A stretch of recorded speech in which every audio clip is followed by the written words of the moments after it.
This is TWiT. Your Amazon Echo can now sound excited or disappointed. I'm disappointed in you, Ian. The question is... Probably because I refuse to have one of those devices in the home at all. So solidarity. No, you don't have one. No smart devices. You probably don't like this because this just makes it more like a human. I do find. I mean, do you remember when Google at I/O announced they got the sort of the automatic callback service with the AI? With the prosody, they're using prosody where they were shape it. You know, the AI would actually pause mid-sentence and go, that's something to make itself more believable. Yeah. I hate that. I really do. What it was doing is the AI was thinking. So instead of just having a dead space, they'd put an in there because that's what humans do when they're thinking. Notice I don't say much. I don't think. I thought all those years of radio. I don't actually have to think. I just talk. Talking Dead without air is thinking. a crime. Yeah. That's my specialty. It is. Yeah. No dead air. So this is actually something that you can, as a developer, use. There is a syntax. They call it SSML for indicating with a tag how the voice should sound, whether it's excited or disappointed. Sorry, I've just got this image of this Echo going, I've got a terrible pain in the diodes all down my up and down my side. You know? You want to hear? Here's disappointed Echo. Oh, you got to have my sound on. Is my sound not on? Let's play it again. I'm playing a single hand in what looks like a losing game. That's slightly. You want to hear more disappointed? Yes. This is even more. I'm playing a single hand in what looks like a losing game. That's pretty impressive. You want to hear really disappointed Echo? I don't want to say the A word. I'm playing a single hand in what looks like a losing game.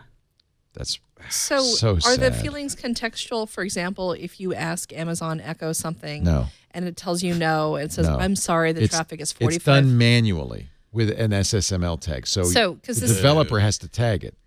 All right. So I guess what I'm trying to understand here is why a consumer would willingly have a downer Alexa. The consumer doesn't get a choice. Oh, man. So the idea is when you're programming this, like say you're doing a Jeopardy, trivia, and the person gets it wrong, you can use the SSML tag that says disappointed, and then Alexa will say, instead of I'm sorry you're wrong, I'm sorry. She'll pull an Alex Trebek.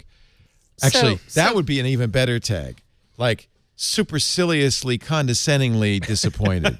That would be a good tag. Or just call it the Trebek. So really, the opportunity here is to figure out how to write the suite of scripts that can do contextual. Yes. Yeah. So really, that's who does it, and then slam in the appropriate emotions. It's not so you AI. don't have some poor person. That's right. Oh, they should do a sarcasm one. It'd be like, Alexa, tell me what the temperature is. Oh, you want to know what the temperature is, do you? Look out the window. 53 degrees if you just open your eyes. I'm playing a single hand in what looks like a losing game. That's a little. That's a little. Is that the normal one or that's the low? cheerful? That's low excited. This you want to hear? Low excited. I'm playing a single hand in what looks like a losing game. Sorry about those blips. That's YouTube's pausing for it. And this is ready for. This is high intensity. Ready? She's really excited about her losing hand. I'm playing a single hand in what looks like a losing game. Oh boy! Isn't that cool? Okay, That sounds as though cocaine was involved somewhere along the line. That's kind of what I would want. Is I would like the wildly inappropriate reactions. They also. You're researching funeral homes, right?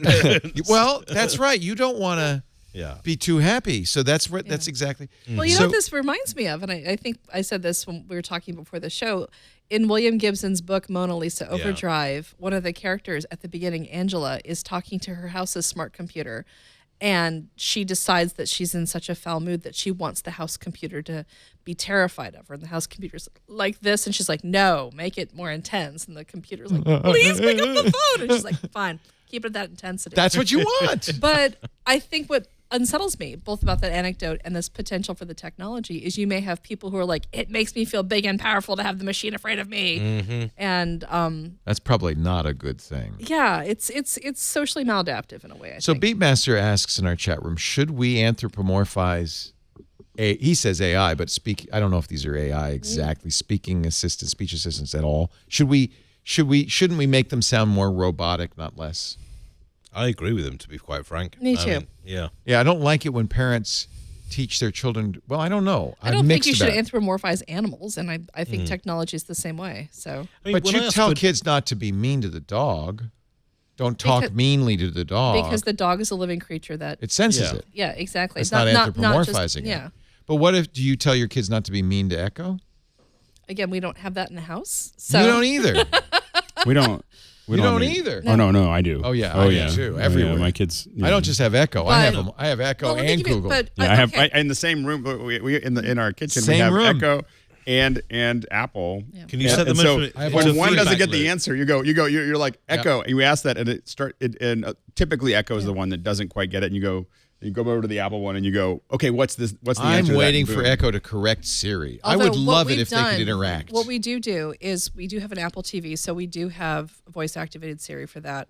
And whenever my husband and I talk to Siri with Apple TV, we do say, Siri, please rewind 30 seconds. You say please. Yeah. And we model please and thank you because we want to make sure that we want to make sure we don't normalize the idea that you can verbally abuse technology because but you can.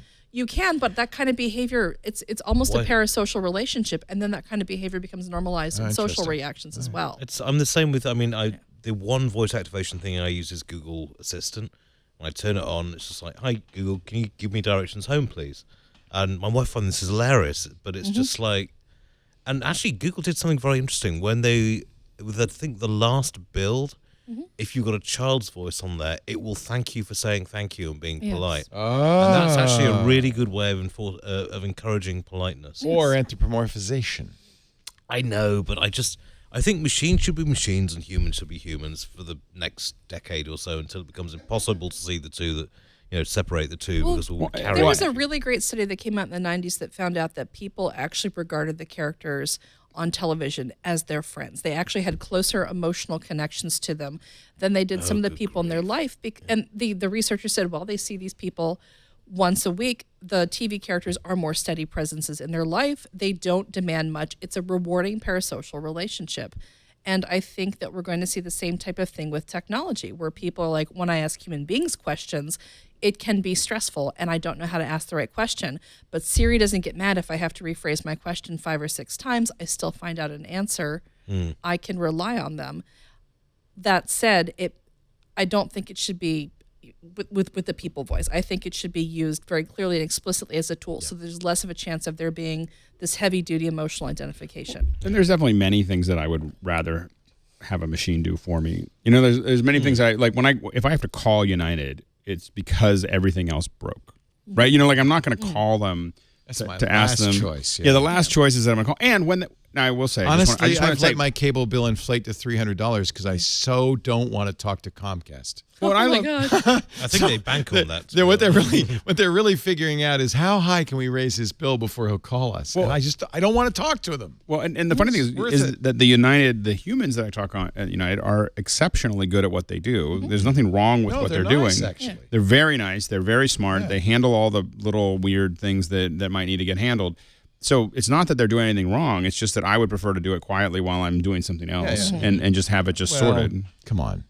You're an introvert like the rest of us. Oh, yeah. All of us geeks really don't want to talk to people. When I took my first tech writing class in college, the best thing the professor said was, remember that anytime somebody picks up the manual, it's because they've already screwed up on their own and they're looking for answers. So you have to understand, no one reads a manual. That's good. She's like, no one reads a manual first. They always read it when they're upset and confused and need answers. So write with that in mind. That's really good. And I would actually like to see more digital assistants developed from that perspective too, where if you're calling on an assistant, it's because you need something. Yeah. So, do it for that reason. And consider the human. Mm-hmm. Yes. Yeah. There's a sign in the big Alexa sweatshop. Consider the human.